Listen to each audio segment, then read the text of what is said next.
Bismillahirrahmanirrahim. Dear students, welcome to educational channel KMCH. I am Khalid Mahmood from KMCH Physics Academy. Our subject is Physics of class 10th. We are solving its examples. Today we have to solve example number 18.1 of unit number 18. Unit number 18 is Atomic and Nuclear Physics. Let us see the statement of example number 18.1. Find the number of protons and neutrons in the nuclide defined by 13x6. ये हमें एक nuclide दिया गया है और हमें ये कहा गया है कि इसमें प्रोटॉन्स और न्यूट्रॉन्स की तादाद जो है वो हमने बतानी है। तो ये हमें एक आइसोटोप है, उसका आइसोटोप का सिंबल इस तरह से होता है जो हमें दिया गया है। तो इसको पहले हम समझते हैं कि ये नोटेशन जो है ये क्या है, ये सिंबल जो है इससे क्या मुराद है, फिर हम इसको हल करते हैं। हमारे पास कोई भी आइसोटोप हो, उसको सिंबल के तौर पर लिखने का ये तरीक़ाकार है कि हम उसको लिखते हैं AXZ।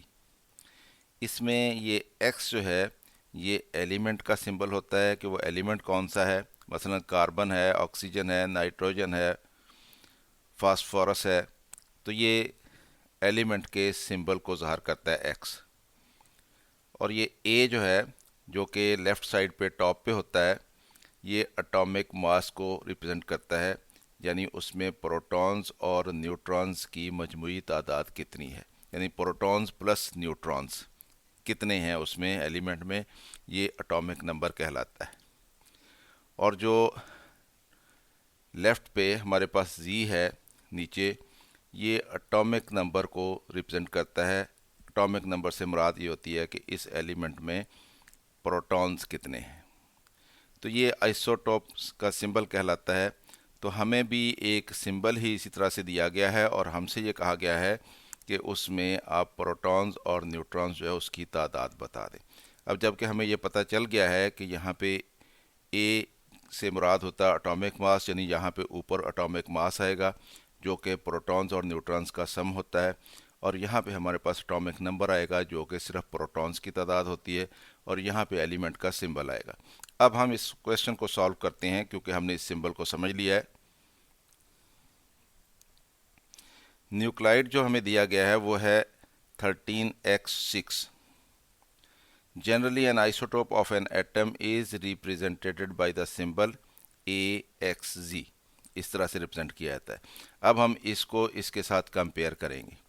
इसमें सिंबल में A से मुराद एटॉमिक मास है, और एटॉमिक मास A क्या होता है, number of protons plus number of neutrons. और Z से मुराद यहाँ पे एटॉमिक नंबर है, और एटॉमिक नंबर किसके बराबर होता है, ये नंबर ऑफ प्रोटॉन्स होते हैं।